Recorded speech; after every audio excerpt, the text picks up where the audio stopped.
Hello दोस्तों, मैं हूं गौरव, आपका दोस्त और होस्ट। फिर से एक बार लेके आया हूं एक नया कंटेंट, एक नया टॉपिक और एक टॉपिक जो आपको जानना बहुत ज़्यादा ज़रूरी है। अगर आप ट्रेडर हैं तो, इन्वेस्टर भी है तो आपको जानना ज़रूरी है, क्योंकि ये हमारे इंडेक्स का सवाल है, हमारे निफ्टी का सवाल है, हमारे जो रिफ्लेक्शन ऑफ स्टॉक मार्केट जो बेंचमार्क है उसका सवाल है।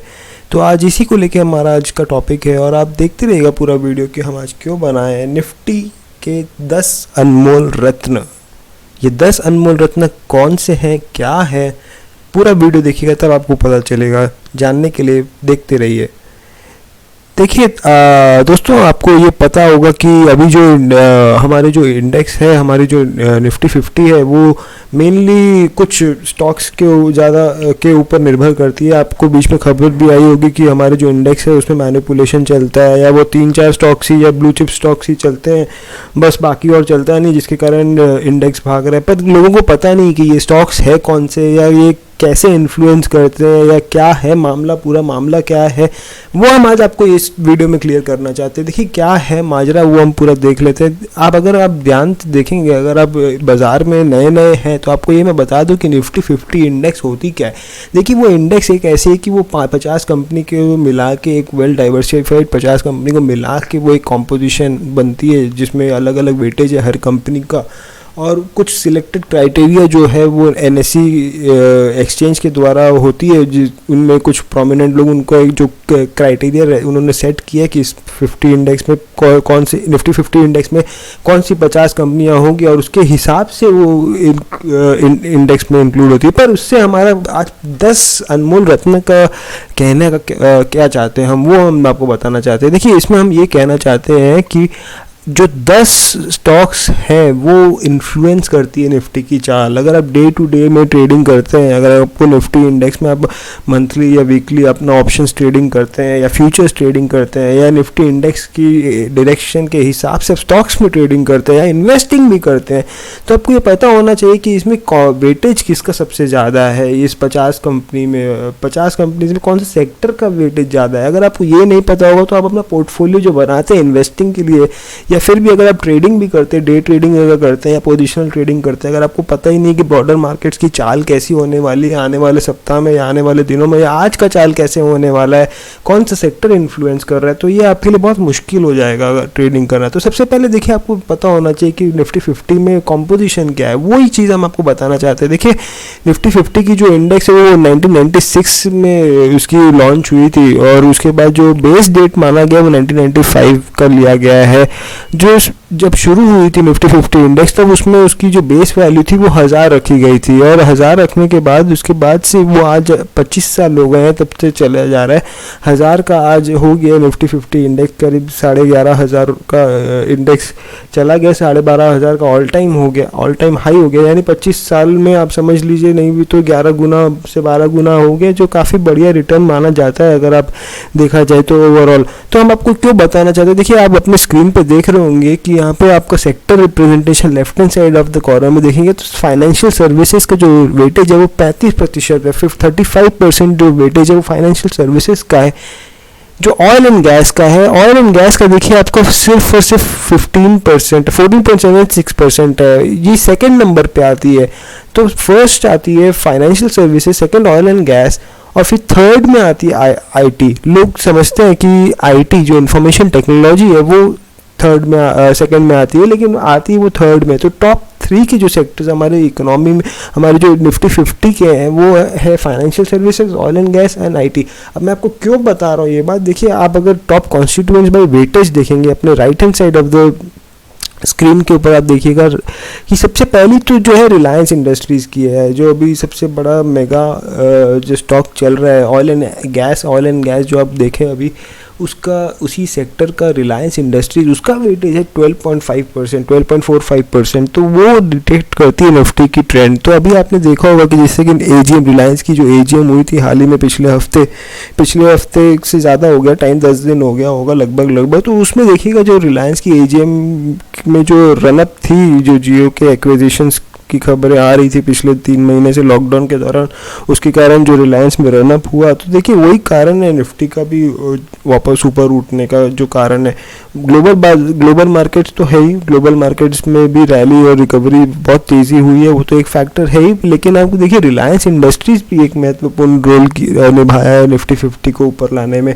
रिलायंस इंडस्ट्रीज़ में, रिलायंस के जियो में जिस तरह से एक्विजिशंस हुई है, बाकी फेसबुक और कई सारी डील्स 13 कंपनी ने एक्वायर की है, उसके कारण रिलायंस इंडस्ट्रीज 2000 से 2200 का ऑल टाइम हाई बनाया है और उसके कारण भी निफ्टी 50 को वो मजबूती से ऊपर लेके गए। पर सिर्फ रिलायंस इंडस्ट्रीज है नहीं, ऐसा नहीं है दोस्तों, 9 अदर स्टॉक्स भी है, तो ये भी आपको जानने की ज़रूरत है, क्योंकि अक्सर हमें लोग पूछते हैं कि सर रिलायंस के अलावा और कौन सी स्टॉक्स पे ध्यान दें। तो मैं तो यही कहूँगा कि देखिए 10 स्टॉक्स से जो निफ्टी 50 को ड्राइव करते हैं, अगर आप इनका सबका अगर आप जोड़ेंगे टोटल, अगर क्यूमुलेटिव टोटल बाय वेटेज करेंगे, तो ये आपकी लगभग आपकी आएगी करीब 62.3%, यानी 60%, 60% के ऊपर इनका क्यूमुलेटिव कॉम्पोजिशन बाई वेटेज आता है।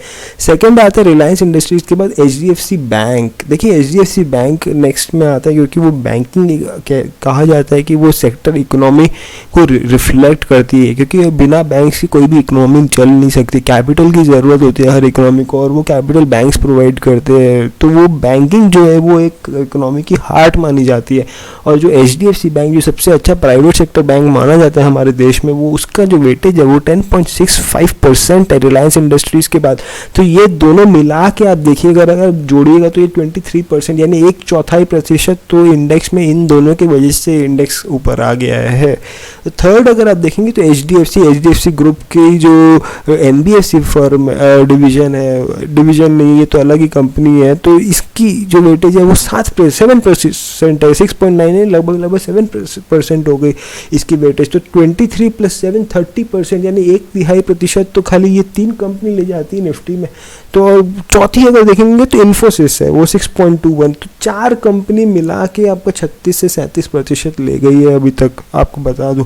5th में आती है ICICI बैंक, 6th में आती है TCS, 7th में आती है कोटक महिंद्रा बैंक, 8th में आती है HUL जो FMCG की कंपनी है। यानी आपके देखिए कि फर्स्ट 7 कंपनी सिर्फ IT, बैंक और रिलायंस डोमिनेट करती है। फर्स्ट टॉप 7 कंपनीज में सिर्फ और सिर्फ रिलायंस, IT और बैंकिंग सेक्टर है। तो आप जब भी ट्रेड करते हैं या इन्वेस्ट करते हैं, तो आपको अपने पोर्टफोलियो में इस तरीके से आपको ध्यान रखना है कि कौन सा सेक्टर अपकमिंग है, और अगर आपको चुनना है तो आप ध्यान रखिएगा कि IT और जो बैंकिंग है, अगर आपको निफ्टी की दिशा बतानी है या कुछ प्रेडिक्ट करना है, तो आपको ये दोनों सेक्टर को ध्यान अवश्य रखना है कि IT और बैंकिंग का आउटलुक ऐसा आगे आने वाले समय में क्या होने वाला है, वही हमारा निफ्टी 50 का भी दिशा बताने में हेल्प करेगा। क्योंकि ये देखिए ये जो टॉप 7 जो कंपनीज है वो मिला के मोटा मोटी नहीं भी तो 50% ऑलमोस्ट कंट्रीब्यूट करती है हमारे निफ्टी 50 के इंडेक्स में। आप जोड़ के देखिएगा टॉप 7 जो है, टॉप 7 50% ऑफ द वेटेज लेके चली जाती है। IT, banking and Reliance contributes 50% of the Nifty 50 index. 8th जो कंपनी HUL फिर ITC, ये दोनों FMCG की आती है, वो 8th और 9th पे आती है, यानी 7 कंपनीज के बाद FMCG का नंबर आता है। और उसके बाद 10th में टेलीकॉम, वो भी एकमात्र भारतीय एयरटेल। वैसे तो रिलायंस इंडस्ट्रीज अब टेलीकॉम में आ गई है, तो आप समझ लीजिए रिलायंस और भारतीय एयरटेल मिला के 15% हो गया टेलीकॉम का वेटेज इंडेक्स में। बट लेकिन आप अगर सिर्फ अगर भारतीय प्योर प्ले अगर टेलीकॉम में देखेंगे तो भारतीय एयरटेल का 3% है। तो ये आपको बात जानने के बहुत ज़रूरी है कि IT एंड बैंकिंग, जो information technology and banking, specially Infosys, TCS हमारे IT में, और बैंकिंग में HDFC बैंक, ICICI बैंक और कोटक महिंद्रा बैंक, ये 3 बैंक और ये 2 IT कंपनी TCS और इन्फोसिस, ये 5 मिला के इंडेक्स को मजबूती प्रोवाइड करती है, या उनकी समझ लीजिए आपकी जो आपकी जो भुजाएं हैं या जो सपोर्ट्स है, वो यही 5 कंपनी से, रिलायंस को छोड़ के। तो ये बात मैं आपसे इस वीडियो में शेयर करना चाहता था। हम आपके साथ बताना चाहते हैं कि ये 5 कंपनी पे आप अवश्य अपने पोर्टफोलियो में रखिएगा। अगर निफ्टी 50 को रिटर्न्स को अगर आपको एग्जैक्टली नहीं भी तो अगर आपको उसके बराबर आपको लंबे अवधि में अगर आपको रिटर्न्स पाने हैं, तो देखिए हमारा कोई सजेशन नहीं है, हमारा कोई रिकमेंडेशन नहीं है, हम अपने फाइनेंशियल एडवाइज़र को ज़रूर कंसल्ट करेगा, लेकिन हम आपको सिर्फ ये महत्वपूर्ण पॉइंट्स आपके साथ शेयर करना चाहते हैं जिससे कि आप हमेशा अपने इन्वेस्टिंग जर्नी में ये सब पॉइंट्स हमेशा ध्यान रख के ही आप निर्णय लीजिएगा कुछ भी। देखिए इसमें इंडेक्स मेथोडोलॉजी आया है जो उसकी फैक्ट शीट में बताया गया है, तो वो तो हम आपके साथ ज़्यादा डिस्कस करना नहीं चाहते, क्योंकि वो जो क्राइटेरिया है वो आप खुद से अगर आप निफ्टी की वेबसाइट पर पढ़ेंगे तो पता चल जाएगा। हम सिर्फ आपको ये पॉइंट्स ही आपको हाईलाइट कराना चाहते थे।